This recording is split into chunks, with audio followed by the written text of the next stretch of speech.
Hi guys, welcome back. എന്തൊക്കെയാടാ ഈ കൊച്ചി യൂട്യൂബിൽ നടന്നുകൊണ്ടിരിക്കുന്നത്?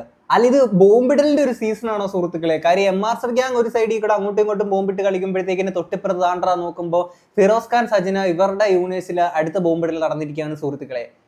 എന്താടാ ഇത്? എനിക്ക് മനസ്സിലാവണില്ല ഗൈസ്. ആദ്യം തന്നെ പറയട്ടെ, ഇതൊരു പ്ലക്കൽ വീഡിയോ ആണ്. പ്ലക്ക് കഥയെ കുറിച്ചാണ് സുഹൃത്തുക്കളെ നമ്മളിവിടെ സംസാരിക്കുന്നത്. സംഭവം എന്താണെന്നുള്ള ഞാൻ ചുരുക്കി പറഞ്ഞുതരാം. കുറച്ച് നാളുകൾക്ക് മുന്നേ സജന ഫിറോസ് ഇവർക്കിടയിലുള്ള ഈ ഒരു യൂണിവേഴ്സ് ബിൽഡ് ആയിട്ടുണ്ടായിരുന്നല്ലോ. അപ്പം റീസെന്റ് ആയിട്ട് ഈ സജന പുള്ളിക്കാരിയുടെ ഇൻസ്റ്റാഗ്രാം പ്രൊഫൈലിനകത്തൂടെ റസൂൽ പൂക്കുറ്റിയായിട്ട് നിൽക്കുന്ന ഒരു ഫോട്ടോ പങ്കുവെച്ചിട്ടുണ്ട്. ഇവര് 9 ആഴ്ചയോളം പ്രഗ്നന്റ് ആണെന്ന് പറഞ്ഞിട്ടൊരു ഫോട്ടോ വന്നിട്ടുണ്ടായിരുന്നു. അതിന്റെ തൊട്ട് പിന്നാലെ തന്നെ ഇവര് അത് റിമൂവ് ചെയ്ത് പോയിട്ട് പിന്നീട് ഒരു വീഡിയോ ഇട്ടിട്ടുണ്ടായിരുന്നു. ഗൈസ്, എന്റെ അക്കൗണ്ട് ആരോ ഹാക്ക് ചെയ്താണ് ഗൈസ്, അങ്ങനെ ഹാക്ക് ചെയ്ത് വന്നേക്കുന്ന ഒരു സംഭവമാണെന്നുള്ളത്. അപ്പോഴും ആ ഫോട്ടോ വ്യാജമാണെന്നുള്ളത് പുള്ളിക്കാരി പറഞ്ഞിട്ടുണ്ടായിരുന്നില്ല. അപ്പം അങ്ങനെ ഒരു ഹാക്ക് ചെയ്തിട്ടേക്കുന്ന ഒരു സംഭവമാണെന്നുള്ളത്. പിന്നെ നമ്മളാരും അരിയാഹാരം അല്ലല്ലോ കഴിക്കുന്നത്, ഹാക്ക് ചെയ്തിട്ടേക്കുന്ന ഒരു സംഭവമാണല്ലോ. അപ്പൊ എന്താണെങ്കിൽ ഇതിന്റെ പിന്നിലെ സത്യാവസ്ഥകളൊക്കെ ഇപ്പൊ പുറത്തു വന്നിരിക്കുകയാണ്. ശരിക്കും ഇവർ പ്രഗ്നന്റ് ആണെന്നുള്ള കാര്യങ്ങളൊക്കെ പറഞ്ഞുകൊണ്ട് കുറച്ച് തെളിവ് സഹിതം ഫിറോസ് ഖാൻ പുള്ളിക്കാരൻ്റെ ചാനലിലാണെങ്കിൽ ഒരു നീണ്ട ഒരു 2 മണിക്കൂർ അടുപ്പിച്ച് ലെങ്ത് വരുന്ന തരത്തിലുള്ള വലിയൊരു വീഡിയോസ് പാർട്ടായിട്ട് ഇട്ടിട്ടുണ്ട്. നമുക്ക് എല്ലാം ഒന്നും സംസാരിക്കാൻ വളരെ ചുരുക്കി കുറച്ച് പ്രധാനപ്പെട്ട കുറച്ച് സംഭവങ്ങളിലോട്ട് മാത്രം നമുക്ക് പോകാം. ഇതിനകത്ത് ആദ്യം തന്നെ ഈ ഒരു വോയിസ് കാര്യങ്ങളൊക്കെ കുറച്ച് പുള്ളി പുറത്ത് വിടുന്നുണ്ടായിരുന്നു. അതെന്താണെന്ന് വെച്ചാൽ ഈ സജിന റസൂൽ പൂക്കേറ്റായിട്ടൊക്കെ സംസാരിക്കുന്ന വോയിസ് റെക്കോർഡിംഗ് ആണ്. ഇതെങ്ങനെ പുറത്ത് വന്നതെന്ന് വെച്ച് കഴിഞ്ഞാൽ ഈ പെണ്ണുമ്പോൾ ഈ റസൂൽ പൂക്കേറ്റായിട്ട് സംസാരിക്കുന്ന വോയിസ് റെക്കോർഡൊക്കെ എടുത്തിട്ട് മറ്റൊരു യൂട്യൂബറിനെ കൊടുത്തിട്ട് ഇത് വീഡിയോ ചെയ്യാൻ വേണ്ടിയിട്ട് കൊടുത്തേക്കുന്ന ഒരു സംഭവമായിരുന്നു. എന്നിട്ടാണ് ഈ പെണ്ണുമ്പോൾ അന്ന് വന്ന് പറഞ്ഞിട്ടുണ്ടായിരുന്നത്, ഞങ്ങളുടെ ഒരു കാര്യത്തിൽ എന്തിനാണ് ഒരു തേർഡ് പേഴ്സൺ വന്ന് ഇടപെടുന്നത്? പബ്ലിക്കായിട്ടൊരു സാധനം കൊണ്ടുവരുമ്പോൾ പബ്ലിക്കായിട്ട് ആൾക്കാർ അഭിപ്രായം പറയും. എന്നിട്ടാണ് ഇവർ പിന്നാമ്പുറത്തുനിന്ന് മറ്റൊരാൾക്ക് ഈ സാധനങ്ങളൊക്കെ അയച്ചു കൊടുത്തേക്കുന്നത്. ഇതെന്താ സംഭവം എന്നറിയോ? റസൂൽ പൂക്കുറ്റി ഇവർ തമ്മിൽ കുറെ കാലങ്ങളായിട്ടുള്ള ഈ പ്ലക്കൽ കഥകൾ നടന്നുകൊണ്ടിരിക്കുകയാണ്. അതിന്റെ ഇടയ്ക്ക് പുള്ളിക്ക് ഒരു ട്രോഫി ഇങ്ങനെ വന്നിട്ടുണ്ടായിരുന്നു. അപ്പൊ പുള്ളിക്ക് ഇത് ട്രോഫി ഏറ്റുവാങ്ങാനുള്ള താല്പര്യമില്ല, അതുകൊണ്ട് അബോട്ട് ചെയ്ത് കളയണമെന്ന് പറഞ്ഞിട്ട് അങ്ങനെ 1-2 തവണയായിട്ട് ഇത്തരത്തിലുള്ള കാര്യങ്ങൾ സംഭവിച്ചു. അവസാനം പുള്ളിക്കാരിക്ക് എന്ത് ചെയ്താല് പറ്റൂല, ഈ ട്രോഫി വാങ്ങിച്ചേ പറ്റുള്ളൂ റസൂൽ പൂക്കുറ്റിയുടെ പേരിൽ എന്ന് പറഞ്ഞുകൊണ്ട് അത്രത്തോളം വാശി പിടിച്ചിരിക്കുകയായിരുന്നു. പക്ഷെ പുള്ളിക്കാരന് അത് പറ്റൂല എന്നൊരു സ്കീം വന്നപ്പോഴാണ് ഈ വോയിസ് റെക്കോർഡ് കാര്യങ്ങളൊക്കെ മറ്റൊരു യൂട്യൂബറിന് കാര്യങ്ങളൊക്കെ അയച്ചു കൊടുത്തിട്ടുണ്ടായിരുന്നത്. ഓക്കെ, ഞാൻ കഴിഞ്ഞ വീഡിയോയിൽ ഞാൻ പറഞ്ഞൊരു കാര്യം ഉണ്ടായിരുന്നു, ഈ സോഷ്യൽ മീഡിയയിൽ ഇമാതിരി അപരാധങ്ങൾ വന്ന് കൊണ്ടിടുമ്പോഴത്തേക്കിന് നിങ്ങൾ ആലോചിക്കണം, കഷ്ടകാല സമയമേ കോണകവാൽ ബി പാമ്പ് ഹോത്താഹേ. എന്താണെങ്കിലും അങ്ങനെ കൊടുത്തേക്കുന്ന ഒരു വോയിസ് റെക്കോർഡ് മറ്റേ യൂട്യൂബറിന് കൊടുത്തിട്ടുണ്ട്. ഇതിനകത്ത് ട്വിസ്റ്റ് എന്താണെന്ന് വെച്ചാൽ ആ യൂട്യൂബർ വന്നിട്ട് നേരെ ഫിറോസ് ഖാന് ഇത്തരത്തിൽ ഈ കൊടുത്തേക്കുന്ന വോയിസ് റെക്കോർഡും കാര്യങ്ങളൊക്കെ കൊടുത്തിട്ടുണ്ടായിരുന്നു സുഹൃത്തുക്കളെ. അങ്ങനെ ഈ കഥയിൽ ആ വോയിസ് റെക്കോർഡ് കാര്യങ്ങളൊക്കെ പുറത്തു വന്നിരിക്കുകയാണ്. നമുക്ക് നോക്കാം ആ ഒരു വോയിസ് റെക്കോർഡിൽ പറയുന്ന കാര്യങ്ങൾ. ആദ്യം തന്നെ സജിനയും റസൂൽ പൂക്കുറ്റിയും തമ്മിലുള്ള വോയിസ് റെക്കോർഡാണ് സുഹൃത്തുക്കളെ. അപ്പം എനിക്ക് ഓൾറെഡി ആ കുഞ്ഞിനെ നിങ്ങൾ പ്രൊട്ടക്ട് ചെയ്യാൻ തുടങ്ങിയതും, നിങ്ങൾ എനിക്ക് മെഡിസിൻ മേടിച്ചും തരാൻ തുടങ്ങിയതും, എന്നെ ആ കുഞ്ഞിന് വേണമെന്നുള്ളൊരു തീരുമാനം നമ്മൾ ന്യൂസിൽ എടുത്തു കഴിഞ്ഞപ്പോൾ എനിക്ക് നിങ്ങളൊരു കുഞ്ഞിന് ആവശ്യമാണ്. അത് കഴിഞ്ഞിട്ടും നമ്മൾ സന്തോഷത്തോടെയാണ്, ഒരു പ്രാവശ്യം ഉള്ളൂ ഞാനൊന്ന് ഇക്കാനടുത്ത് ബലമായി പീഡിപ്പിച്ച് എനിക്ക് ഇക്കാനെ വേണമെന്നും ബലമായിട്ട് ഞാൻ ഷാജിത്തുള്ള സമയത്ത് അവിടെ ഈ ഷാജിത്ത എന്ന് പറഞ്ഞേക്കുന്ന റസൂൽ പൂക്കുറ്റിയുടെ ഭാര്യയാണ്. ഒരു ഭാര്യയും 2 മക്കളുള്ള ഒരു വ്യക്തിയുടെ അടുത്താണ് ഇവർ പറഞ്ഞേക്കുന്നത്, ഞാൻ ഒരു തവണ നിർബന്ധിച്ചത് എനിക്ക് നിങ്ങളെ വേണമെന്നുള്ളത്. മറ്റൊരുത്തരുടെ ഭർത്താവിനെ തട്ടിയെടുക്കാനെ കൊണ്ട് ശ്രമിക്കുന്നത് നിങ്ങൾക്ക് ഉളുപ്പുണ്ടാ? ലേശ ഉളുപ്പ്. പ്ലക്കാൻ പോയതിനുപരി ആ ഭാര്യനെ ഒരു മറ്റൊരുത്തന്റെ ഭർത്താവാണ്, അയാളെ വേണമെന്ന് പറഞ്ഞ് വാശി പിടിക്കുകയാണ്. റസൂൽ പൂക്കുറ്റി, അണ്ണ ഇതില് മാന്യനാവല്ലേ? അണ്ണൻ ഭൂലോ കൂടെ ഇപ്പൊ ഒരു ഭാര്യ 2 മക്കളുള്ളപ്പോഴത്തേക്കിങ്ങനെ അടുത്ത പ്ലക്കലിന് പോയേക്കുന്നല്ലേ? ഇനി അടുത്ത ഇതൊന്നും അല്ല, ഇതിന് 2 മാസം മുന്നേ ആണത്. ഈ പ്രാവശ്യം, അതായത് കഴിഞ്ഞ മാസം, അതായത് ഈ പ്രശ്നങ്ങളൊക്കെ നടക്കുമ്പോൾ നമ്മൾ സന്തോഷത്തോടെ ഫിസിക്കൽ അറ്റാച്ച്മെന്റ് ആയപ്പോഴാണ് ഈ കുഞ്ഞായത്. അല്ലാതെ ഞാൻ നിങ്ങളെ പീഡിപ്പിച്ചോ, ഞാൻ നിങ്ങളെ അബ്യൂസ് ചെയ്തോ, നിങ്ങളിരിക്കുന്ന സാധനം എടുത്തിട്ട് എന്റെ അടുത്ത് വെച്ചിട്ട് എനിക്ക് കുഞ്ഞിനുണ്ടാക്കാൻ പറ്റത്തില്ലല്ലോ. നിങ്ങൾ എനിക്ക് ഉള്ളിൽ തന്നിട്ടുണ്ടായല്ലോ കുഞ്ഞുണ്ടായത്. ഇനി റസൂലിക്ക, ഞാൻ ഒരു കാര്യം പറയട്ടെ, ഞാൻ ഒരിക്കലും അങ്ങനെ ചെയ്യുന്ന ഒരു കുട്ടിയല്ല. ഇവരെ കൊല്ലാൻ വേണ്ടി ദേഷ്യപ്പുറത്ത് ഞാൻ പറഞ്ഞിട്ടുണ്ടായിരിക്കും, അവര് സത്താലും കുഴപ്പമില്ല, എനിക്കിത് മതി, എനിക്ക് പൈസ മതി. ഓവർ കുബുദ്ധി, ഇക്കാടെ ഓവർ കുബുദ്ധിയാണ് നിങ്ങളെ ലൈഫിൽ ഇപ്പോൾ ഞാൻ പറഞ്ഞോട്ടെ. ഈ ഓവർ കുബുദ്ധി എന്താന്ന് വെച്ച് കഴിഞ്ഞാല്, നമ്മുടെ പൂക്കുറ്റിയാണ് ഈ ട്രോഫി വാങ്ങാൻ താല്പര്യം എന്നുള്ള നമ്മൾ നേരത്തെ പറഞ്ഞല്ലോ. അപ്പൊ ഈ ട്രോഫി വാങ്ങാൻ താല്പര്യമില്ല എന്നുള്ളത് പുള്ളിക്കാരി കേൾക്കാത്തത് കൊണ്ട് പുള്ളിക്കാരുടെ കുറച്ച് സുഹൃത്തുക്കളെ പുള്ളി കോൺടാക്ട് ചെയ്തിട്ട് എന്നെ ഒന്ന് സപ്പോർട്ട് ചെയ്യണം, എനിക്ക് ഈ ട്രോഫി വാങ്ങാൻ താല്പര്യമില്ല എന്നിങ്ങനെ വന്ന് സംസാരിച്ചിട്ടുണ്ടായിരുന്നു. അപ്പോൾ ഈ സുഹൃത്തുക്കളൊക്കെ വന്നിട്ട് നേരെ സജിന പുള്ളിക്കാരുടെ അടുത്ത് പറഞ്ഞു, ദാണ്ട് ഇതിന് താല്പര്യമില്ല, ട്രോഫി വാങ്ങാൻ താല്പര്യമില്ല എന്നുള്ള കാര്യങ്ങളൊക്കെ പറഞ്ഞപ്പോഴത്തേക്കിനെ പുള്ളിക്കാരി കയറി അത് കൊണ്ടു. അതാണ് പറഞ്ഞത്, നിങ്ങൾ ഓവർ കുബുദ്ധി കാണിക്കാൻ ശ്രമിച്ചു, കൂട്ടുകാരെ വെച്ചിട്ടുള്ള ഈ പരിപാടി കാര്യങ്ങളൊക്കെ ഉണ്ടല്ലോ, ഇത് നിങ്ങൾ ഈ ട്രോഫി വാങ്ങിച്ചേ പറ്റൂ എന്നുള്ളതാണ്, നിങ്ങൾ മത്സരിച്ച് നേടിയ ട്രോഫിയാണ്, അത് നിങ്ങൾക്ക് മാത്രം അവകാശപ്പെട്ടാണ്, നിങ്ങൾക്ക് ഞാനിത് തരും, നിങ്ങൾ ഇത് വാങ്ങണം എന്ന് പറഞ്ഞാണ് സുഹൃത്തുക്കളെ സജിന പുള്ളിക്കാരി എന്നിട്ടുണ്ടായിരുന്നത്. ഇനി ബാക്കി കേൾക്കാം. ഞാൻ പറഞ്ഞോട്ടെ, നിങ്ങളെ ഓവർ കുബുദ്ധിയാണ് നിങ്ങളെ ലൈഫിൽ നമ്മളെ കാര്യം വരെ പുറത്ത് വന്നതും. ഇനി എനിക്ക് റസൂലിക്ക എന്ത് പറഞ്ഞോണ്ടിരിക്കുന്ന കാര്യമാണ് എന്തോന്ന് ആണല്ലോ. റസൂലിക്ക നിങ്ങളെ വൈഫിന്റെ അടുത്ത് പറഞ്ഞ പ്രഗ്നന്റ് കാര്യം പറഞ്ഞേ പറ്റത്തുള്ളൂ റസൂലിക്ക. ഇനി എനിക്ക് അല്ലല്ല ഇനിയിപ്പോ എനിക്ക് ഇനി എനിക്ക് പറ്റത്തില്ല അമ്മ. ഞാൻ എത്രയോ ക്ഷമിക്കുന്നുണ്ട് അമ്മ. എല്ലാം ഞാൻ കുടുംബക്കാരെ വിടാം. എന്നിട്ട് ഇയാൾ നമ്മളെല്ലാം സംസാരിച്ചതിന് ശേഷമല്ലേ ഇയാൾ അവരെ വിളിച്ചിട്ട് ഇങ്ങനെ സംസാരിച്ചത്? ഒരിക്കലും ഞാനും നീയും ഒരുമിച്ച് നിൽക്കേണ്ട ആവശ്യകത നീ ഇപ്പോഴും മനസ്സിലാക്കിയിട്ടില്ല. അത് ഞാനല്ലല്ലോ മനസ്സിലാക്കുന്ന റസൂൽ കുട്ടി. ചതിച്ചുണ്ടാക്കി എന്നുള്ളൊരു ഡയലോഗ് ഉമ്മയുടെ നേരത്തെ പറഞ്ഞു നിങ്ങൾ. ഞാൻ സച്ചിനെ ഇങ്ങനെ ഞാൻ അത് നിർബന്ധിച്ച് പിടിച്ചുണ്ടാക്കിയെന്ന് പറഞ്ഞു. നിർബന്ധിച്ച് പിടിച്ചുണ്ടാക്കാൻ നിങ്ങൾ ഇരിക്കുന്ന സാധനം എനിക്ക് ഉണ്ടാക്കാൻ പറ്റത്തില്ലല്ലോ. അതും സ്നേഹത്തോടെ നമ്മൾ ഈ പ്രാവശ്യം കാലിക്കട്ടുള്ള വിവാന്തയിൽ നമ്മൾ പോയതും അവിടുന്ന് നമ്മൾ ട്രാവൽ ചെയ്തതും ഇതെല്ലാത്തിനും ഉണ്ടല്ലോ. ഞാൻ അതിന് വലിയ ഷോക്കായിരുന്നു. വളരെ ഷോക്ക്ഡോ? എന്ത് നിങ്ങൾ കുഞ്ഞു പോയോണ്ടോ വിചാരിക്കുന്നത്? കാരണം എനിക്ക് ലണ്ടനിൽ നിന്ന് UAE നിന്ന് എനിക്ക് മെഡിസിൻ എടുത്തുകൊണ്ട് വരുന്നു കുഞ്ഞിന് കൊടുക്കാനുള്ള പ്രൊട്ടക്ട് ചെയ്യുക, കുഞ്ഞിന് എത്രയും കെയറിംഗ് ആയിട്ട് ചെയ്യണം എന്നുള്ള സാധനങ്ങൾ നിങ്ങൾ അക്സെപ്റ്റ് ചെയ്തു എന്ന് പറഞ്ഞു കഴിഞ്ഞാൽ നമ്മൾ മ്യൂച്വലായിട്ട് എടുത്തൊരു തീരുമാനം കുഞ്ഞിനെ കണ്ടിന്യൂ ചെയ്യുന്നു പറഞ്ഞതിന് ശേഷം അത്രയും കെയറിംഗ് ആയിട്ട് നിന്ന ഒരാൾ എന്റെ വീട്ടിൽ നിന്നാലും എന്റെ ഇവിടുന്ന് പറയുമ്പോഴാലും നിങ്ങൾ എന്റെ വീട്ടുകാർക്ക് പറയുന്നത് അതെങ്ങനെയെങ്കിലും അതിനെ കൊല്ലാൻ നോക്ക്, ആ കുഞ്ഞിനെ കൊല്ലാൻ നോക്ക്. വേണ്ട എങ്കിൽ ആദ്യം ഒന്ന് അബോട്ടായതാണല്ലോ. അപ്പൊ ഞാൻ പറയുന്നു ശരി പ്രൊട്ടക്ഷൻ എടുക്കണേ, എനിക്കത് ഇഷ്ടമല്ല എന്ന് ഞാൻ പറയുന്നുണ്ട്. അപ്പം നിങ്ങളെ സേഫ്റ്റി നോക്കൂടായിരുന്നോ? എന്നാലും എന്റെ പൂക്കുറ്റി അണ്ണ എന്താണ് ട്രോഫി വേണ്ടെന്നൊക്കെ തീരുമാനിച്ചിട്ട് അണ്ണൻ സേഫ്റ്റി എടുക്കാഞ്ഞേ? അണ്ണൻ ഭയങ്കര കുറുമ്പനാണ് കേട്ടോ. അണ്ണൻ ഭയങ്കര കുറുമ്പനാണ്. അണ്ണന് ട്രോഫി വേണ്ട, പക്ഷെ അണ്ണന് സേഫ്റ്റി ഉപയോഗിക്കാനും വയ്യ. അതെന്തണ്ണ രണ്ടും കൂടെ ഒരുമിച്ച് നടക്കുവണ്ണ? നിങ്ങൾക്ക് ഇനിയും ഒരു കുഞ്ഞുണ്ടാവുന്നുള്ളത് അറിയാമല്ലോ. അപ്പൊ ഞാൻ ചോദിക്കട്ടെ, ആ ഒരു കുഞ്ഞുണ്ടാവുമ്പോൾ ഞാനത് നേരത്തെ പറഞ്ഞിട്ടുള്ള ആ ഒരു കുഞ്ഞുണ്ടായി കഴിഞ്ഞാൽ ഇനി ഒരു കുഞ്ഞുണ്ടായാൽ ഞാൻ കളയിലേക്കാം. എനിക്കത് പറ്റത്തില്ല. കാരണം ഞാൻ അന്ന് പോലും ആ ഒരു കോമയിൽ പോയത്, ഈ കുഞ്ഞ് പോയപ്പോൾ പോലും ഞാൻ എന്നമ്മയ്ക്ക് അറിയാം ഞാൻ അത് ഭയങ്കര മാനസികമായിട്ട് വിഷമിച്ചിരുന്നു. ഞാൻ അതിൽ എനിക്കൊരു കുഞ്ഞിനെ തന്നത്, വീണ്ടും ഒരു കുഞ്ഞിനെ തന്നത് അള്ളായിട്ടാണ് തന്നത് എനിക്കത്. അല്ലാതെ ഇപ്പൊ നമ്മൾ കറക്റ്റ് നിങ്ങളെ പീഡിപ്പിച്ച് മേടിച്ച് സാധനങ്ങൾ എടുത്ത് ഞങ്ങളോട് ഇഞ്ചെക്ട് ചെയ്ത സാധനമല്ലല്ലോ ഞാനിത്. നമ്മൾ സന്തോഷത്തോടെ ഹാപ്പി ആയിട്ട് നമ്മൾ ഒരു ഭാര്യയും ഭർത്താവുമായിട്ട് നല്ല രീതിയിൽ ഹാപ്പി ആയിട്ട് ചെയ്യുന്നത് എങ്ങനെയാണോ അതുപോലെ നമ്മൾ ചെയ്തിട്ടാണോ നമുക്കിത് വന്നത്. അല്ലാതെ നിങ്ങളെ പീഡിപ്പിച്ചു എന്ന് പറയുന്നത്. ഒരു കാര്യം ഇതൊക്കെ എന്റെ മനസ്സിൽ കിടക്കുന്ന കാര്യങ്ങളാണ്. അയ്യോ ഞാൻ ചോദിക്കട്ടെ പൂക്കുട്ടി, നിങ്ങൾക്ക് കുഞ്ഞിനോട് ആത്മാർത്ഥ ഒരു തന്തയെന്നുള്ളൊരു സാധനം നിങ്ങളിൽ ഉണ്ടെങ്കിൽ ഉണ്ടായിരുന്നെങ്കിൽ ഉറപ്പായിട്ട് ഞാൻ നിങ്ങളുടെ പറഞ്ഞു ആ കുഞ്ഞിനെ കൊല്ലാൻ നടക്കുന്ന നിങ്ങളെ ഞാൻ നിങ്ങളടുത്ത് പറയണോ? ആ കുഞ്ഞിനെ കൊല്ലാൻ വേണ്ടി നടന്ന നിങ്ങളുടെ. എന്നാലും ഇതൊക്കെ റെക്കോർഡ് ചെയ്ത് വെച്ചു. ഓക്കെ സൂപ്പർ, ഇടില്ല. ഇടയ്ക്കൊക്കെ ഇരുന്ന് കേട്ടിരുന്നെങ്കിൽ ഇവർക്ക് തന്നെ ആസ്വദിക്കാമല്ലോ. ആൻഡ് ഇത് മറ്റൊരാൾക്ക് അയച്ചു കൊടുത്തിട്ട് ഇത് വീഡിയോ ആക്കൂ എന്നൊക്കെ പറഞ്ഞാൽ അങ്ങനെ കൊടുക്കാന്ന് പറയുമ്പോൾ ഇവരുടെ മൈൻഡ് സെറ്റ് എനിക്ക് മനസ്സിലാവത്തെ. ഞാൻ അന്ന് വീഡിയോ ചെയ്തപ്പോഴും പറഞ്ഞൊരു സുഹൃത്തുക്കളെ, സാധാരണക്കാരുടെ അവിഹിതത്തെ അപേക്ഷിച്ച് നോക്കുമ്പോൾ ഈ സെലിബ്രിറ്റീസ് ആയിട്ടുള്ള ആൾക്കാരുടെ അവിഹിതം കുറച്ചുകൂടെ ഡിഫറെൻ്റ് ആണ്. അവരത് തന്നെ സ്വയം സെലിബ്രേറ്റ് ചെയ്യാൻ അവർ ആഗ്രഹിക്കുന്നു. എന്താണല്ലോ ഇവരൊക്കെ എന്തുതരം സൈക്കോ ആണെന്നുള്ള എനിക്ക് മനസ്സിലാവത്തെ. സാധാരണ ആൾക്കാർക്കൊക്കെ അവിഹിതം ഉണ്ടെങ്കിൽ മാക്സിമം ആൾക്കാർ അറിയാതെ മറച്ചു വെക്കാൻ എനിക്ക് ശ്രമിക്കുന്നുണ്ടാവുക അല്ലേ? ഇത് നേരെ അടുത്ത് കൊടുത്തേക്കാണ്. അപ്പൊ ഒന്ന് ആലോചിച്ച് നോക്ക്, ഈ പെണ്ണുപിള്ളക്ക് മക്കളുള്ളതല്ലേ? ഈ റസൂൽ പൂക്കുറ്റിയാണ് തന്നെ മക്കളുള്ളതല്ലേ? ഈ സാധനങ്ങളൊക്കെ പുറത്ത് വരുമ്പോഴത്തേക്കിന് ആ മക്കൾക്കുണ്ടാവുന്ന ട്രോമ ഒന്ന് ആലോചിച്ച് നോക്ക് ഇല്ലേ? എന്നിട്ട് ഇതൊക്കെ ഒന്ന് പബ്ലിക്കായിട്ട് ഇട്ടിട്ട് അങ്ങ് ആരാധിക്കുകയാണ്. ഇനി ഇത് കഴിഞ്ഞിട്ട് നമ്മുടെ സജിന പുള്ളിക്കാരിയുടെ നീണ്ട കുറച്ച് അവിഹിത കഥകളെ പറ്റിയിട്ടുള്ള ഒരു നീണ്ട ലിസ്റ്റ് തന്നെ ഫിറോസ് ഖാൻ പുള്ളി പുറത്തുവിട്ടിട്ടുണ്ടായിരുന്നു. എൻ്റെ പൊന്നിടാവേ. അപ്പം നമുക്ക് ഓരോന്നോരോന്നായിട്ട് കേൾക്കാം. ആദ്യത്തേത് അവിഹിതം നമ്പർ 1, തൊട്ടടുത്തുള്ള അയൽവാസിയാണ് സുഹൃത്തുക്കളെ. ആ അയൽവാസിയായിട്ടുള്ള അവിഹിതത്തെ പറ്റിയിട്ട് നമുക്കൊന്ന് കേൾക്കാം. വിവാഹം കഴിച്ച് ഒരു 5-6 മാസം കഴിഞ്ഞപ്പോൾ ഞാൻ ഇവളുടെ മൊബൈലിൽ നിന്ന് എനിക്ക് കുറച്ച് ചാറ്റുകൾ കണ്ടു. അത് നിയാസും ഇവളുമായിട്ടുള്ള കോൺവെർസേഷനാണ്. അപ്പം കഥ ഇതാണ്. എന്നോട് ചിലരുടെ അടുത്ത് സൂചിപ്പിച്ചിരുന്നു ഓൾറെഡി ഈ നിയാസും ഇവളുമായിട്ട് കണക്ഷൻ ഉണ്ടെന്നുള്ള ആ ഏരിയയിൽ തന്നെയുള്ള ചില എൻ്റെ സുഹൃത്തുക്കൾ പറഞ്ഞിരുന്നു. പക്ഷേ ഞാനന്നത് വിശ്വസിച്ചില്ല. അപ്പോൾ അങ്ങനെ ഞാൻ നോക്കിയപ്പോൾ ഈ ചാറ്റിനകത്ത് വളരെ മോശമായിട്ടുള്ള ചാറ്റ്, അത് ഒരു ഭർത്താവും കാണാൻ പാടില്ലാത്ത രീതിയിലെ ചാറ്റുകളും. അപ്പോൾ അതിൽ നിന്ന് തന്നെ തെളിഞ്ഞു ഇവരുടെ പഴയ ജീവിതത്തിൻ്റെ കാര്യങ്ങളും ഇവരുടെ പ്രണയത്തിൻ്റെ കാര്യങ്ങളും. അപ്പോൾ അതൊരു നല്ല ഷോക്കുള്ളൊരു കാര്യം തന്നെയായിരുന്നു. അങ്ങനെ ഞാൻ അവിടെ വെച്ചിട്ട് അന്ന് കുഞ്ഞും ആയിട്ടില്ല. അപ്പോൾ ആ സമയത്ത് ഞാൻ ഡിവോഴ്സ് കൊണ്ട് നമുക്ക് പിരിയാം, ഇതൊരിക്കലും എനിക്ക് അക്സെപ്റ്റ് ചെയ്യാൻ പറ്റില്ല എന്നൊക്കെ ഞാൻ പറഞ്ഞപ്പോൾ ഇവള് പല രീതികളുടെ അഭിനയിക്കും എല്ലാം ഞാൻ പറ്റില്ലെന്ന് ഉറപ്പിച്ച് തന്നെ ഞാൻ പറഞ്ഞു. കാരണം ഒന്നാമത്തെ ജീവിതം അങ്ങനെയായി, രണ്ടാമത്തെ ജീവിതം എടുത്തത് എനിക്ക് ഇനിയിപ്പോൾ ഒരു വിവാഹത്തെക്കുറിച്ച് ഞാൻ ചിന്തിക്കുന്നില്ല, എനിക്ക് ഇവളോട് നിർത്താം, എനിക്ക് അങ്ങനെ തലവേദന എടുക്കാൻ വയ്യെന്നൊക്കെ പറഞ്ഞു. അങ്ങനെ ഇവൾ ചെയ്തതെന്ന് പറഞ്ഞാൽ ഒരു ബ്ലേഡ് എടുത്തിട്ട് കയ്യിൽ കട്ട് ചെയ്ത് ഒരു 2-3 ഇങ്ങനെ ടക്ക് 2-3 കട്ട്. അപ്പോഴത്തേക്ക് ബ്ലഡ് പമ്പ് ചെയ്ത് ഞാൻ ആകെ പാനിക്കായിപ്പോയി. അങ്ങനെ ലാസ്റ്റ് അവളെ ശരി പോട്ടെ ഇനി ഉണ്ടാവരുത് എന്നൊക്കെ പറഞ്ഞിട്ട് ഞങ്ങൾ വീണ്ടും മുന്നോട്ട്. മര്യാദ എന്ന് പറയുന്നൊരു സാധനമുണ്ട്. ഓൾറെഡി ഒരു പ്ലക്കിന് പോയിട്ട് അത് പൊക്കിയിട്ട് ഇത് വേണ്ടാന്ന് പറഞ്ഞ ഒരാൾ എടുക്കുന്ന ഒരു തീരുമാനം എന്ന് വെച്ചാൽ അത് അയാളുടെ ചോയ്സ് ആണ്. ഓക്കെ, എന്നിട്ട് ആ മനുഷ്യനെ പിന്നെയും ഇതുപോലെ കൂട്ടത്തിൽ ഇനി എനിക്ക് നിങ്ങളില്ലാതെ പറ്റില്ല എന്ന് പറഞ്ഞുകൊണ്ട് ഇത് കാണിച്ചിട്ട് അയാളെ ബ്ലാക്ക് മെയിൽ ചെയ്ത്. ഓക്കെ, എന്നിട്ട് ഇവർ വന്നെന്ന് പറഞ്ഞ എന്താണ്, ഫിറോസ് ഖാന്റെ അവിഹിതം പൊക്കിയതിന് ശേഷമാണ് ഇങ്ങനെ എന്നുള്ള രീതിയിൽ നിന്ന്.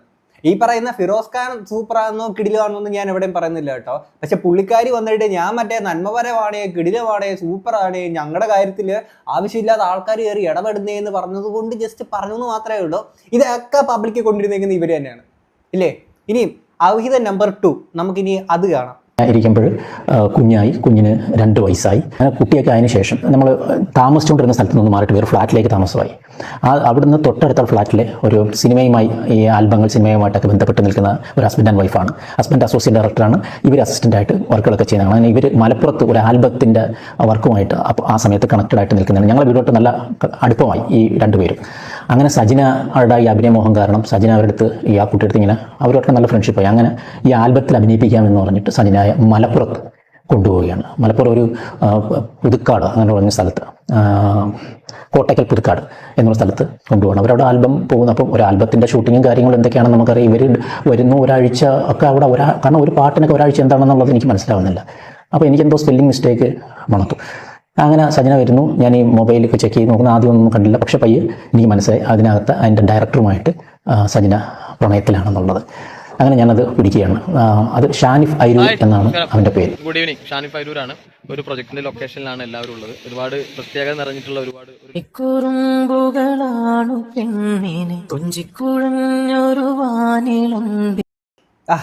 എന്താ അല്ലേ. ഇപ്പൊ എന്താണെങ്കിലും ആദ്യത്തെ ഈ ഡയറക്ടറുമായിട്ടുള്ള ഈ ഒരു പ്ലക്കൽ കഥ പൊക്കിയതിന് ശേഷം ഇതിനകത്ത് ഒരു കാര്യമുണ്ട്. പുള്ളി ഇവിടെ പ്രണയം എന്ന് പറയുന്നുണ്ട്. അവരുമായിട്ട് പ്രണയത്തിലെ, ഇവരുമായിട്ട് പ്രണയത്തിലെ, പ്ലക്കൽ അത് മതി. മറ്റേ പ്രണയം എന്നുള്ള വാക്ക് ഉപയോഗിക്കരുതേ, അതൊക്കെ വേറെ സാധനം. ഇത് പ്ലക്കൽ. ഓക്കെ, ഇനി എന്താണെങ്കിലും ഡയറക്ടറുമായിട്ടുള്ള ഈ പ്ലക്കൽ കഥ പൊക്കിയതിന് ശേഷം അത് സാധനങ്ങൾ അങ്ങനെ പോയി. പക്ഷെ അത് പോയത് കൊണ്ട് അവിടെ കൊണ്ട് തീർന്നില്ല സുഹൃത്തുക്കളെ. ഡയറക്ടർ പോയാൽ എന്ത്, ആൽബത്തിന്റെ പ്രൊഡ്യൂസർ ബാക്കിയാണ് പ്രൊഡ്യൂസർ. ആ പ്രൊഡ്യൂസറുമായിട്ട് വീണ്ടും ഇത്തരത്തിൽ അടുത്ത പ്ലക്കൽ കഥയിലോട്ട് പോയിട്ടുണ്ടായിരുന്നു. പക്ഷെ ഇവിടെ വെറും പ്ലക്കൽ മാത്രമായിരുന്നില്ല സുഹൃത്തുക്കളെ, അവിടെ ഒരു ഒളിച്ചോട്ടമായിരുന്നു സുഹൃത്തുക്കളെ, ഒളിച്ചോട്ടം. അതായത് ഇതിലെ ട്വിസ്റ്റ് എന്ന് പറയുന്നത്, ഈ ഷാനിഫ് ഐരൂർ അതിൻ്റെ ഡയറക്ടറായിരുന്നു. അത് കഴിഞ്ഞ് എൻ്റെ പ്രൊഡ്യൂസർ നജീം കല്ലറ പാകിസ്ഥാൻ മുക്കിലുള്ള ഒരുത്തനാണ്. അവനാണ് ഈ ആൽബത്തിൻ്റെ പ്രൊഡ്യൂസർ. അപ്പോൾ അവൻ ഈ മലപ്പുറത്ത് വന്ന് കോട്ടയ്ക്കൽ പുതുക്കാട് വന്ന് സെറ്റിലായിരിക്കുകയാണ്. ഇങ്ങനെ ഈ സ്ഥിരം ഇങ്ങനെ ആൽബം ചെയ്യുന്നവരോ പിള്ളേരെ കൊണ്ടുവന്നു ഇങ്ങനെ ആൽബം ചെയ്യുന്നവർ ഒരു ടീമാണ്. അങ്ങനെ ഇവൻ എന്തോ അവൻ്റെ ബാങ്കിൽ 1 കോടി രൂപ കിടക്കൊണ്ട് ഇവനിപ്പോൾ ആരുമില്ല ഇവന് അതൊക്കെ പറഞ്ഞിട്ട് കുറേ സ്ഥിരം ചില ടീമുകൾ അടിക്കുന്ന നാടക ഡയലോഗ് ഉണ്ടല്ലോ, അതൊക്കെ അടിച്ച് ഇവന് ഒരു സ്നേഹത്തിന് വേണ്ടി കുതിക്കുന്നതാണ്. മറ്റേ കൈമ്പിൾ സാധനങ്ങൾ ഇതൊക്കെ അടിച്ചിട്ട് ഇവളുമായിട്ട് കണക്റ്റഡ് ആകുന്നു. അവസാനം ഒരു സുപ്രഭാതത്തിൽ സജിന ഇവന്റെ കൂടെ ഒളിച്ചോടുകയാണ്. എന്റെ മോനെ, ഒരിത്തിരി പ്രണയത്തിന് വേണ്ടി, ഒരിത്തിരി സ്നേഹത്തിന് വേണ്ടി യാചിക്കുന്ന വെമ്പൽ കൊള്ളുന്ന ഒരു മനസ്സുമായിട്ടാണ് സുഹൃത്തുക്കളെ ഇവരെല്ലാരും കൂടെ നടന്നിട്ടുണ്ടായിരുന്നത്. എല്ലാം ഉടായിപ്പാണ് സുഹൃത്തുക്കളെ, എല്ലാം ഉടായിപ്പാണ്. കാര്യം എന്ന് വെച്ചാൽ ഒരു ഭർത്താവ് ഉള്ളതാണെന്ന് അറിഞ്ഞിട്ടും ഒരു പെണ്ണിന്റെ അടുത്ത് ഇമ്മാതിരി പരിപാടിയായിട്ട് പോയേക്കുന്ന അവന്മാരെ ഞാൻ പറയണം.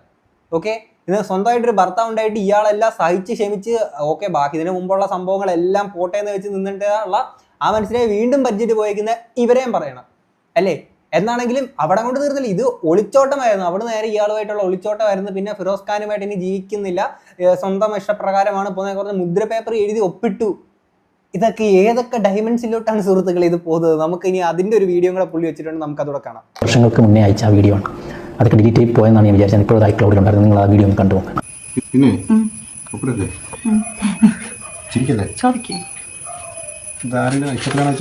എന്റെ സ്വന്തം ഇഷ്ടത്തിലാണ് ചോദിക്കുന്നത്. ഇത്രയും വ്യക്തമായിട്ട് ഞാൻ എഴുതിയിട്ട് ഫിറോസിനോട് ജീവിക്കാൻ വട്ടണ്ട. എന്റെ സ്വന്തം ഇഷ്ടത്തിൽ ഞാൻ ഇറങ്ങി വന്ന് സ്വന്തം ഇഷ്ടത്തിൽ എഴുതി. എനിക്ക് നാളെ കാലത്ത് എന്റെ ലൈഫിൽ, നമ്മളെ ലൈഫിൽ ഒരിക്കലും ഒരു ബാധ്യത ആവില്ല ഫിറോസ്. അതിന് വേണ്ടിയിട്ട് എഴുതി. ഓക്കെ, നീ എന്തെങ്കിലും എന്താ ചിരി, എന്താ ഒരു ചിരി. സന്തോഷം കൊണ്ട് പുളകിതയാവുന്ന രണ്ടാൾക്കാരാണ് സുഹൃത്തുക്കൾ അവിടെ നിൽക്കുന്നത്. ഒരാളെ സ്നേഹത്തിന് വേണ്ടിയിട്ട് വെമ്പൽ കൊള്ളുന്ന ഒരു തേൻ നുകരാൻ വേണ്ടി മാത്രം വന്നിരിക്കുന്ന ഒരു പൂമ്പാറ്റിയാണ് തൊട്ടപ്പുറത്ത് നിൽക്കുന്നത്. ഈ വീഡിയോ ഒക്കെ എടുത്തിട്ട് ഫിറോസ് ഖാൻ അന്ന് അയച്ചു കൊടുത്തേക്കുന്ന സംഭവമാണ്. ഓക്കെ, കുറച്ചാൾ ഇവരെങ്ങനെ ജീവിച്ചിട്ട് ലാസ്റ്റ് അങ്ങേർക്ക് മടുത്തു. ആ സ്നേഹത്തിന് വേണ്ടിയിട്ട് വെമ്പൽ കൊള്ളുന്ന ആൾക്ക് ആവശ്യത്തിനുള്ള സ്നേഹം കിട്ടി. ഇനിയിപ്പോൾ ഞാൻ വേറെ എവിടെയെങ്കിലും പൂവിനകത്ത് തേനുണ്ടോ എന്നുള്ളത് നുകരാൻ പോട്ടെ എന്നും പറഞ്ഞിട്ട് അയാൾ കിട്ടേച്ച് പോയി. ഇടച്ച് പോയി കഴിഞ്ഞപ്പോൾ വീണ്ടും തിരിച്ച് സജന പുള്ളിക്കാരി തിരിച്ച് ഫിറോസ് ഖാന്റെ അടുത്തെത്തി. അപ്പോഴും അയാളാണെങ്കിൽ ഇരു കൈകളും നീട്ടി സ്വീകരിച്ചിട്ടുണ്ടായിരുന്നു. മണ്ടൻ എന്ന് മാത്രമേ എനിക്ക് പറയാൻ പറ്റുള്ളൂ. ഓക്കെ, അപ്പോഴും നിങ്ങൾ വിചാരിക്കാം ഇവിടം കൊണ്ട് തീർന്നതാണെന്ന്. അവിടം കൊണ്ട് തീർന്നില്ല സുഹൃത്തുക്കളെ. ഇനിയാണ് അവിഹിതം നമ്പർ 4. ഇവർ ബിഗ് ബോസിൽ പോയിട്ടൊക്കെ വന്നേക്കുന്ന ഒരു ടൈമിൽ അടുത്തൊരാളുമായിട്ട് ഇതുപോലെ പ്ലക്കലിന് പോയിട്ടുണ്ടായിരുന്നു. നമുക്ക് അതുകൂടെ കേൾക്കാം. അങ്ങനെ ബിഗ് ബോസ് കഴിഞ്ഞ് വന്നു. ഇങ്ങനെ പോയിക്കൊണ്ടിരിക്കുമ്പോഴാണ് ഇവിടെ സീരിയലിലൊക്കെ അഭിനയിക്കുന്നു. ഇപ്പോൾ കൃഷ്ണ എന്ന് പറഞ്ഞിട്ട് ഒരു കൃഷ്ണമമ്മി എന്ന് വിളിക്കുന്ന ഒരു ആർട്ടിസ്റ്റിനെ പരിചയപ്പെടുന്നിട്ട് വന്നിട്ടുള്ള അവരുടെ ഫ്രണ്ടാണ് വിമൽ, RS വിമൽ. അവന് മീറ്റു കേസിലൊക്കെ അവന് നേരത്തെയും അവന് പിടിക്കപ്പെട്ടിട്ടുള്ളതാണ്. അപ്പോൾ ഈ RS വിമൽ എന്ന് നിൻ്റെ മൊയ്തീൻ എന്ന് പറഞ്ഞൊരു പടം ഡയറക്റ്റ് ചെയ്തിട്ടുണ്ട്. ആ ഒരു പടം മാത്രമേ ഡയറക്റ്റ് ചെയ്തുള്ളൂ. അതിൻ്റെ പ്രൊഡ്യൂസർ കുത്തുവള എടുത്തെങ്കിലും ഇവൻ അതിൽ നിന്ന് കോടികളുണ്ടാക്കി ഫ്ലാറ്റ് വാങ്ങി സ്റ്റുഡിയോ ഉണ്ടാക്കി ആ ഫ്ലാറ്റിനകത്ത് ഏകദേശം 1 കോടിയോളം വരുന്ന തന്നെ ഇൻറ്റീരിയറൊക്കെ ചെയ്ത് ആ പ്രൊഡ്യൂസർ കുത്തുവള എടുപ്പിച്ച് വിട്ട് 10 വർഷമായിട്ട് അടുത്ത പടം ചെയ്തിട്ടില്ല. അപ്പോൾ അങ്ങനെ ഒരു പക്ക ഫ്രോഡാണ്. ഓരോ പടങ്ങളുടെ ട്രailer അങ്ങനെ ചെയ്തു വെച്ചിട്ടുണ്ട്. ഈ പടങ്ങളിൽ ചാൻസ് കൊടുക്കുക എന്ന് പറഞ്ഞിട്ട് ഓരോ സ്ത്രീകളെ വിളിച്ചിട്ട് ഉപയോഗിക്കണം എൻ്റെ പരിപാടി. അങ്ങനെ സജിനയും അവനുമായിട്ട് പ്രണയത്തിലാവുന്നു. അതൊരു അവരുടെ പ്രണയത്തിലായി കുറച്ച് നാൾ കഴിഞ്ഞപ്പോഴാണ് ഞാനത് പിടിക്കുന്നത്. അപ്പോൾ പിടിക്കുമ്പോഴത്തേക്ക് ഇവർ അതിന് മുമ്പേ തന്നെ പലയിടത്ത് വെച്ച് മീറ്റ് ചെയ്യുന്നു. ഇതിൽ ഒരു സ്ഥലത്ത് വെച്ച് മീറ്റ് ചെയ്തപ്പോൾ എൻ്റെ ഫ്രണ്ട് അവിടെ വെച്ച് കണ്ടിട്ട് അവരാണ് എൻ്റെ സത്യത്തിൽ വിളിച്ചത്. അങ്ങനെ ഇതായിരുന്നു അവിഹിതം നമ്പർ 4. ഇനി ഇത് ഇവിടം കൊണ്ടും തീരുന്നില്ല സുഹൃത്തുക്കളെ. നിങ്ങളിപ്പോൾ ചിന്തിക്കുന്നുണ്ടായിരിക്കും, ഈയിടെ ഇതിനൊരു അവസാനം ഇല്ലൂടി. ഇല്ല ഗൈസ്, ഇത് ഇങ്ങനെ ഒരു സീരീസ് പോലെ തുടർന്ന് പൊക്കോണ്ടിരിക്കുകയാണ്. ഇത് എവിടെ ചെന്ന് അവസാനിക്കും? എനിക്ക് അറിയാൻ പറ്റുന്നുണ്ട് ഇത് എവിടെ ചെന്ന് അവസാനിക്കും. ഇനി അവിഹിതം നമ്പർ 5. ഇനി ഒരു ലക്ഷ്മി എന്ന് പറയുന്ന ഒരു പുള്ളിക്കാരിയായിട്ട് ഇവർ പരിചയപ്പെട്ടതിന് ശേഷം ആ ലക്ഷ്മി എന്ന് പറയുന്ന ആളുടെ ഒരു ഫ്രണ്ടുമായിട്ട് ഇത്തരത്തിൽ വേറെ ഇതിന് പോയിരിക്കുന്നതോട് പറയുന്നുണ്ട്. നമുക്ക് അതോടെ കേൾക്കാം. ലക്ഷ്മി അത്യാവശ്യം എല്ലാ ലഹരി പദാർത്ഥങ്ങളും ഉപയോഗിക്കുന്നതാണ്. അതിൻ്റെ ചില വീഡിയോകളും എൻ്റെ ഗൾഫിൽ വെച്ചിട്ട് ഉപയോഗിച്ചതിൻ്റെ വീഡിയോ ഉണ്ട്. അത് തൽക്കാലം ഞാൻ വിടുന്നില്ല അത്. അപ്പോൾ ഈ ലക്ഷ്മിക്ക് കുറച്ച് ടീമുകളുണ്ട്. ഹെവി ടീമുകളോട്ടാണ്. എല്ലാ ക്രിമിനൽസും പിന്നെ ഗുണ്ടകൾ, വലിയ സാമ്പത്തികമായിട്ടുള്ള ഹെവി പൊസിഷനിൽ നിൽക്കുന്ന ആൾക്കാരൊക്കെ ആയിട്ടാണ് ഇവർക്ക് ഭയങ്കര കമ്പനി. ഇവർക്ക് ഈ കാലിക്കട്ട് ഒരു ടീമുണ്ട്. അതിനകത്ത് ഉബി എന്ന് പറഞ്ഞിട്ട് ഉബൈദ് എന്ന് പറഞ്ഞിട്ട് ഒരാളുമായിട്ട് പ്രണയത്തിലാണ്. അങ്ങനെ അയാളെ കാണാൻ വേണ്ടിയിട്ട് ഇവിടെ പോകുമ്പോൾ ഇവളുടെ കാർ ഇവിടെ തന്നെ ഡ്രൈവ് ചെയ്ത് പോകുന്നത് കൂട്ടായിട്ട് അവളുടെ അതേ ക്യാരക്ടറാണല്ലോ സജിനെ. അവരെ ഇവിടെ പിടിച്ചിട്ട് കൊണ്ടുപോകുന്നതാണ്. കൊടൈക്കനാൽ കിട്ടുന്ന സംഭവം മാജിക് മഷ്റൂം ഇതൊക്കെ അടിക്കുക, ഇവർ മറ്റ് പല ലഹരി പദാർത്ഥങ്ങൾ ഉപയോഗിക്കുക. ഇങ്ങനെ അവർ എൻജോയ് ചെയ്ത് വേറൊരു ലോകത്താണ്. ഇതൊക്കെ നമ്മൾ അറിഞ്ഞുകൊണ്ടിരിക്കുകയാണ്. വേദനയൊക്കെ നമുക്ക് അടിച്ച് പിടിച്ച് കീപ്പ് ചെയ്തുകൊണ്ടിരിക്കുകയാണ്. അങ്ങനെ ലാസ്റ്റ് ഈ ഉബി, അതായത് ലക്ഷ്മിയുടെ ലവർ ഉബിയുടെ സുഹൃത്താണ് മാനു സീക്കോ. സുലൈമാൻ മാനു എന്നാണ് അറിയപ്പെടുന്നത്. അവന് റെഡ് എന്ന് പറഞ്ഞിട്ടൊരു ഹോട്ടൽ ലീസിനെടുത്തിട്ട് അത് റെൻ്റ് ഔട്ട് ചെയ്യുന്നത്, പിന്നെ അതുപോലെ മൊബിറ്റോ അങ്ങനെ എന്തൊരു ഹോട്ടൽ എടുത്ത് റെൻ്റ് ഔട്ട് ചെയ്യുന്നതും ലീസിനെടുത്ത് റെൻ്റ് ഔട്ട് ചെയ്യുന്നത്, പിന്നെ ഈ പ്രീമിയം കാറുകളുടെ ബിസിനസ്, സെക്കൻഡ് ഹാൻഡ് കാറുകളുടെ ബിസിനസ് എന്ന് പറയും. പിന്നെ പല ഇല്ലീഗൽ പരിപാടിക്കും പുള്ളി പിടിക്കപ്പെട്ടിട്ടുണ്ട്. ഈവൻ ഗോൾഡ് കടത്തിന് പോലും പുള്ളി പിടിക്കപ്പെട്ടിട്ടുണ്ട്. അപ്പോൾ പുള്ളിയും ഇവളുമായിട്ട് പക്ക പ്രണയത്തില്ല. ഇവർക്കൊന്നാമത് ഈ ഗുണ്ടകളെ പോലെയുള്ളവരും ഇങ്ങനെയുള്ള ഫ്രോഡുകൾക്ക് എപ്പോഴും ഫ്രോഡുകളെയാണല്ലോ ഇഷ്ടം. അത് ന്യായം. ഫ്രോഡുകൾക്ക് എപ്പോഴും ഫ്രോഡുകളെ ആയിരിക്കും ഇഷ്ടപ്പെടുക. അങ്ങനെ നീണ്ട 5 അവിഹിത കഥകൾ നമ്മൾ ഇതിനോടകം തന്നെ കേട്ട് കഴിഞ്ഞിരുന്നു. എന്തുവാടേ ഇത്? എനിക്ക് മനസ്സിലാവില്ല. ഇത് എന്തൊക്കെയാ? ഇത് എത്ര എണ്ണം? ഇത് 1 2 അല്ല, 5 എണ്ണം. ഇനിയും ഇത് ലിസ്റ്റിൽ വന്നേക്കുന്നത്. ഇനി പുള്ളി പൊക്കാത്ത ഇനി എത്ര ഉണ്ടെന്നുള്ളത് നമുക്കറിയത്തില്ല.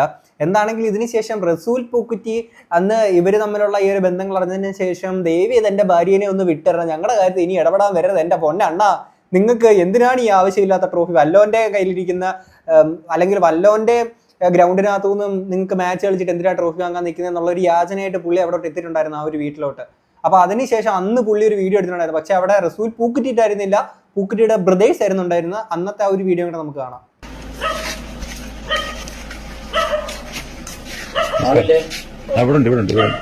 ഇപ്പം ഇവിടത്തേക്കായിട്ട് വന്നതാണോ അതോ ഇറങ്ങി വന്നിട്ട് ജോലിയാണോ? അല്ല, ഇവിടത്തേക്കായിട്ട് വന്നൊരു പേഴ്സണൽ മാറ്റർ പറയാൻ വേണ്ടിയിട്ട് വന്നായിരുന്നു.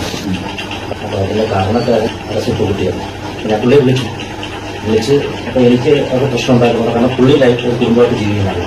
നമുക്ക് ഇതിനകത്ത് വെച്ചോക്കെ എനിക്കത്. പക്ഷെ നമ്മളെ നോവിക്കാനൊക്കെ വന്നുകൊണ്ടിരിക്കുകയാണ്. നമ്മളെ നോവിക്കാൻ വേണ്ടി പുള്ളി ഇറങ്ങിക്കൊണ്ടിരിക്കുകയാണ്. കാരണം എൻ്റെ കുടുംബം തകർന്നു. പക്ഷെ അത് നിങ്ങൾ വിളിച്ചപ്പോൾ ഇനി ഉണ്ടാകും. വേറെ ഒന്നും ഞാൻ ഡിമാൻഡ് ചെയ്യുന്നില്ല. ഇനി നിങ്ങളിപ്പോൾ ഡൈവോഴ്സ് ആയിട്ടില്ല. നിങ്ങളിപ്പോഴും എൻ്റെ ഭാര്യയാണ്.